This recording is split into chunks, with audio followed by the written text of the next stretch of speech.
Hello Banaras, good morning. क्या हाल है? सब बढ़िया? सही है बनारस। वैसे भी ना मंडे को हम सब खुद को यही समझाते हैं कि अच्छे से काम करना है आज, तो आलस को त्याग दो बच्चा, उठ जाओ, आज से फिर से काम करना है। वैसे बनारस, मैं हमेशा ये सोचती हूँ कि लोग अपने ऑफिस के डेस्क पे क्या क्या सामान रखते हैं। ये चीज ना बहुत कुछ कहती है उनके बारे में। ऑफिस का डेस्क होता है ना, वो एक ऐसी जगह होती है जहाँ आप सबसे ज्यादा वक्त बिताते हैं। या पीपल व्हेन वर्क आमतौर पर ऐसा होता है कि बैक की थोड़ी सी स्पेस होती है, कहीं कैलेंडर होता है, कहीं छोटा सा पेन स्टैंड होता है। एक जगह होती है जहाँ पर आप चार्जर रख सकते हैं, पावर बैंक रख सकते हैं, मोबाइल पड़ा होता है और कुछ कागज, है ना। इन सब के बीच में एक छोटी सी ऐसी जगह होती है बनारस, जहाँ कोई एक तस्वीर होती है और वो एक तस्वीर ये बताती है कि आपके सबसे करीबी कौन है जो आपको सबसे ज्यादा जानते हैं, कौन है जिनकी जरूरत आपको दिन के हर पहर हर वक्त होती है, कौन है जिनकी जगह आपके काम, आपकी जिंदगी हर तौर पर they are the most important people in the world, जिन्हें आप अपने सामने चाहते हैं। वो तस्वीर कोई नॉर्मल तस्वीर नहीं होती। वो तस्वीर ये कहती है कि भले वो इस वक्त घर पर हो, बाहर हो, but that person you want them to be there. भले उस वक्त आप काम कर रहे हैं, पर आप चाहते हैं कि उनकी प्रेजेंस वहां रहे। जैसे उनके होने से आपको ये भरोसा रहता है कि हाँ, कोई है, कि वो यहीं है आपके पास। टेबल पर पड़ी वो एक तस्वीर बहुत ही खास होती है। तो अगली बार जब आप किसी के ऑफिस जाइएगा तो देखिएगा जरूर कि टेबल पर किसकी तस्वीर है। कहीं जाइएगा नहीं। मिलती हूँ थोड़ी देर में। स्टे ट्यून टू आपकी वाणी आकाशवाणी, मेरे यानी सना के साथ। Good morning Banaras. ये तस्वीर है ख्वाबों के। हाँ जी, welcome back to Banaras number 1 radio show good morning Banaras, only on world's number 1 radio station, आपकी वाणी आकाशवाणी। स्टूडियो की घड़ी में बज चुके हैं 7। तारीख है आज 6 फरवरी 2023 और दिन है आज सोमवार का। तो चलिए आगाज करते हैं आज के सफर का और सबसे पहले देखते हैं क्या हो रहा है देश दुनिया और अपने शहर बनारस में खास। श्रोताओं, शरीर में ना 108 विशेष स्थान बनाए गए हैं जहां प्राण विशेष रूप से प्रभावित होते हैं। इन्हें मर्म की संज्ञा दी जाती है। इन मर्म स्थानों को विशेष तरीके से प्रभावित कर चिकित्सा करने को मर्म चिकित्सा कहा जाता है। ठीक है, इसके तहत विभिन्न रोगों जैसे सियाटिका का दर्द, ब्लड प्रेशर, माइग्रेन में इससे लाभ मिलता है। और इन्हीं चीजों को ध्यान में रखते हुए सर सुंदर लाल अस्पताल के आयुर्वेद विभाग में मर्म एवं स्वर चिकित्सा की विशेष ओपीडी की शुरुआत शनिवार को ही हो गई। जी हां, आयुर्वेद संकाय प्रमुख प्रोफेसर केएन द्विवेदी, एसएस अस्पताल के चिकित्सा अधीक्षक प्रोफेसर केके गुप्ता, उप चिकित्सा अधीक्षक doctor Pankaj Bharti, proctor doctor Ashutosh Pathak ने किया। और उन्होंने बताया कि मर्म एवं स्वर चिकित्सा की ओपीडी कमरा नंबर 11B में दोपहर बाद 2 से शाम 5 बजे तक चलेगी। यहां नाड़ी को पकड़ के उपचार करने की विधा बताई जाएगी। इसके लिए प्रकृति सार नाड़ी की ओपीडी 20B, सैद्धांतिक चिकित्सा की ओपीडी कमरा नंबर 11A में चलेगी। इसके अलावा उत्तर प्रदेश मदरसा शिक्षा परिषद ने सेकेंडरी, सीनियर सेकेंडरी, कामिल और फाजिल परीक्षा 2023 के लिए आवेदन पत्र और परीक्षा शुल्क जमा करने की अंतिम तिथि एक बार फिर बढ़ा दी है। जी हां, अब मदरसा बोर्ड के ऑनलाइन फॉर्म 15 फरवरी तक भरे जा सकेंगे। परीक्षा शुल्क जमा करने की अंतिम तिथि 10 फरवरी रखी गई है। बोर्ड परीक्षा की फीस जमा करने की अंतिम तिथि 4 फरवरी को समाप्त हो गई थी, जबकि ऑनलाइन फॉर्म भरने की अंतिम तिथि कल यानी 7 फरवरी थी। अब तक 96,292 विद्यार्थियों की फीस जमा हो चुकी है, तो फटाफट से आप अपना आवेदन कर सकते हैं। इसके अलावा सेना ने 2023 में होने वाली अग्निवीरों की भर्ती प्रक्रिया में बदलाव का फैसला किया है। जी हां, इसके तहत अब भर्ती दौड़ रैली से पहले उम्मीदवारों को ऑनलाइन संयुक्त प्रवेश परीक्षा सीईई देनी होगी। जी हां, ऑनलाइन प्रवेश परीक्षा की न्यूनतम कट ऑफ सूची में आने वाले उम्मीदवार ही अगले चरण की दौड़ रैली में शामिल होंगे। इस साल सेना में 40,000 अग्निवीरों की भर्ती होनी है। इन सब की भर्ती नई प्रक्रिया के तहत होगी। अग्निवीरों की भर्ती के लिए उम्मीदवारों को सबसे पहले संयुक्त प्रवेश परीक्षा देनी होगी। इसके बाद फिजिकल फिटनेस और मेडिकल टेस्ट होंगे। कंप्यूटर आधारित ऑनलाइन परीक्षा देश भर के करीब 200 से अधिक केंद्रों पर कराई जाएगी। इसके लिए सेना ने तैयारियां पूरी कर ली हैं। भर्ती प्रक्रिया में इन बदलावों को लेकर सेना की ओर से जरूरी सूचनाएं जारी कर दी गई हैं।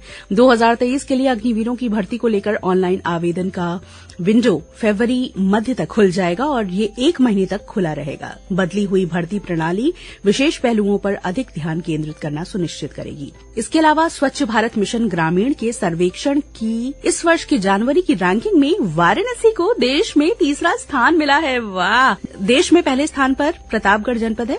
जिला पंचायत राज कार्यालय के मुताबिक जिले के 694 गांवों में स्वच्छता मिशन की दिशा में हुए कार्यों के सर्वेक्षण के बाद की रिपोर्ट है। इसमें गांव में स्वच्छता की दिशा में चल रहे कार्य, पूर्व में हुए कार्य बिंदुओं पर सर्वे होता है। वाराणसी इससे पहले टॉप 10 सूची में नहीं था।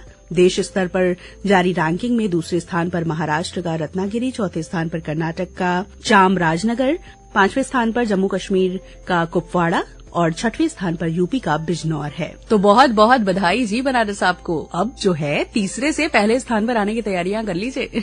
तो जी ये रहा देश, दुनिया और शहर बनारस का हाल समाचार। Now let's move on to the history and special events of today, that is 6th of February।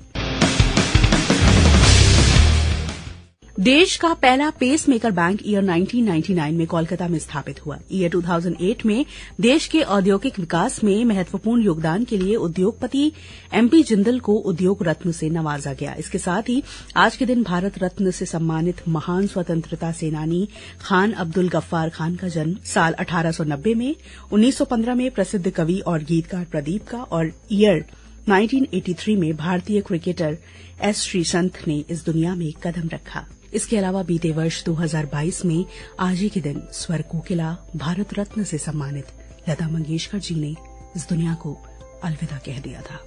तो पूरे आकाशवाणी वाराणसी की ओर से आपको भावभीनी श्रद्धांजलि और दिल से नमन।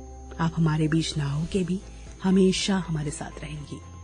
इसके अलावा बनारस आज है पे अ कॉम्प्लीमेंट डे, यानी प्रशंसा दिवस। तो आज, और सिर्फ देखिए आज नहीं, आने वाले हर दिन किसी के मुस्कुराने का कारण बने और खुशी की संक्रामक ऊर्जा का अनुभव करें। आज इस खास मौके पर एक बार फिर हमारे साथ हैं अपने शहर बनारस की one of the best gynaecologist and spiritual and mind science specialist doctor Shweta Tiwari ma'am. तो आइए सुनते हैं वो हमसे क्या कह रही हैं। Love you and thank you Sana, मुझे ये अपॉर्चुनिटी देने के लिए। आज कॉम्प्लीमेंट डे है, मतलब हमें किसी को जेन्युइन कॉम्प्लीमेंट देना चाहिए। आज हम सभी के आसपास ज्यादातर वो लोग हैं जो हमें ये बताते हैं कि तुम कुछ नहीं कर सकती, तुम बिल्कुल भी अच्छी नहीं हो, तुम्हें इतने बड़े सपने नहीं देखने चाहिए।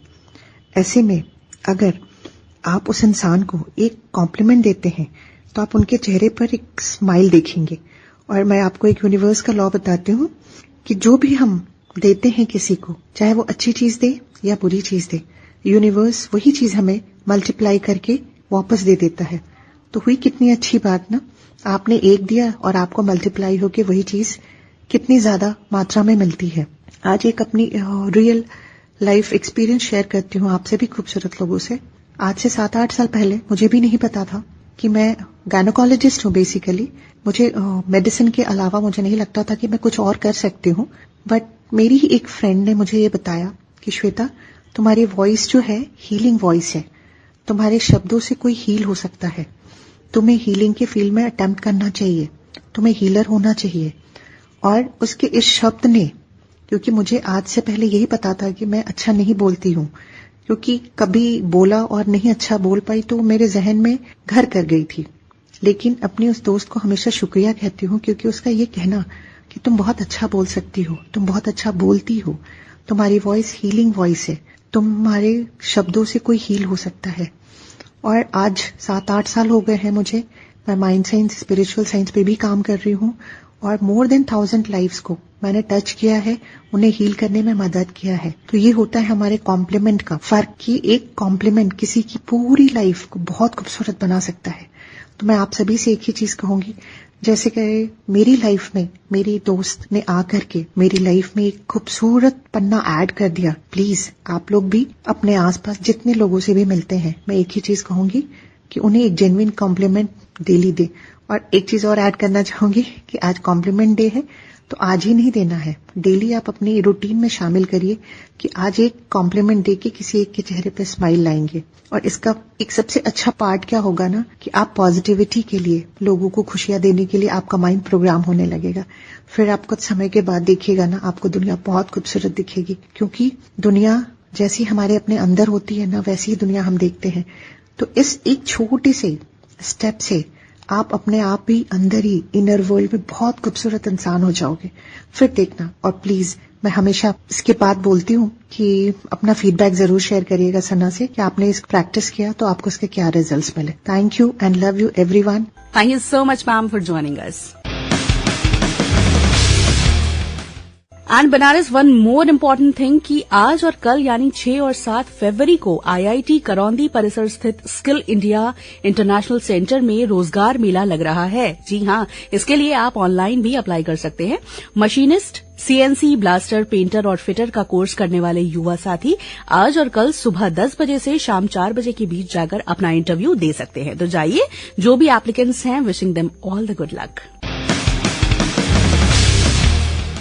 हाँ जी बनारस, देखिए हम बनारसियों ने ना यहाँ के हर क्षण को जिया है और हम ये बखूबी जानते हैं कि जो बनारस में है वो कहीं और नहीं। जी हाँ, हमारा शहर ऐसा है ना कि जहाँ 2 या 3 साल अगर कोई रह जाता है तो यहाँ बसने का ख्वाब तो देख ही लेता है। और मैंने ना बहुत सारे लोगों को यहाँ बसते हुए देखा भी है, वैसे इंक्लूडिंग मी टू बनारस। यहाँ के शोरगुल में महादेव का जो नाम घुला सा मिलता है, इसका भी अपना ही मजा है। बनारस एक ऐसा नाम जिसे सुनते ही मंदिर, मस्जिद, गंगा घाट, पान, साड़ी जैसे नामों का जहन में नाम आना आम बात है। शिव शक्ति के दमदम और बाबा के बम बम से गूंजता ये सब इस शहर की महिमा है। लोगों की उम्मीदों से कहीं ज्यादा है ये शहर बनारस। कई सारे लोगों को जीने की आस लेके आते हुए देखा है। न मेट्रो, न बड़ी बड़ी कंपनीज और न ही ऊंची ऊंची इमारतें, फिर भी अपना बनारस किसी भी एंगल से कम तो बिल्कुल भी नहीं है। माँ गंगा की अहमियत को बताते हुए नजीर बनारसी साहब ने क्या खूब लिखा है कि हमने तो नमाजें भी पढ़ी हैं अक्सर, गंगा तेरे पानी से वजू करके। वाह क्या बात है। गंगा के अलावा वरुणा, गोमती जैसी नदियां बनारस में 4 चांद लगाती हैं। नदियों की कलकल, घंटों और आजान की आवाज सुनकर जागते इस शहर में हर कोई गुरु है, चेला कोई नहीं। हर कोई राजा है, प्रजा कोई नहीं। कुछ ऐसा ही है अपना बनारस। तो जो लोग बनारस से नहीं हैं, उनसे मैं यही कहना चाहूंगी कि आइए और महसूस करिए इस जिंदा शहर बनारस को। और अब बस देखिए, छोड़े जा रही हूँ आपको विद दिस ट्रैक। मिलूंगी आपसे 8:45 पर मधुरिमा के साथ। अब से थोड़ी देर में यानी 7:20 से प्रादेशिक समाचारों का सिलसिला जारी रहेगा हमारे गोरखपुर केंद्र से। इसके अलावा बनारस, अगर अभी तक आपने हमारा YouTube channel AIR Varanasi subscribe नहीं किया है तो प्लीज जाइए, सब्सक्राइब कीजिए, लाइक कीजिए, शेयर कीजिए, कमेंट कीजिए। आपके व्यूज जो हैं वो हमारे लिए बहुत ज्यादा इंपॉर्टेंट है। इसके अलावा अगर आपको हमारा आज का प्रोग्राम पसंद आया then do share your valuable views on PKLD@varanasi@gmail.com। इसके अलावा हमारा फेसबुक पेज है ऑल इंडिया रेडियो वाराणसी, आप वहां भी हमें फॉलो कर सकते हैं। और इंस्टाग्राम हैंडल है AIR वाराणसी, भी आप हमें फॉलो कर सकते हैं। सुनाओ, this is Sana heading off. खुश रहिए, प्यार बांटिए और 24 घंटे में किसी ना जानने वाले की खुशियों की वजह बनिए। जैसा कि मैंने हमेशा कहा है, कहती हूँ और कहती रहूंगी भी कि बहुत सुकून मिलेगा, ट्राई जरूर कीजिएगा। चलती हूँ, टाटा बाय, दुआओं में याद और अपना ख्याल रखिएगा। See you at 8:45। बाय।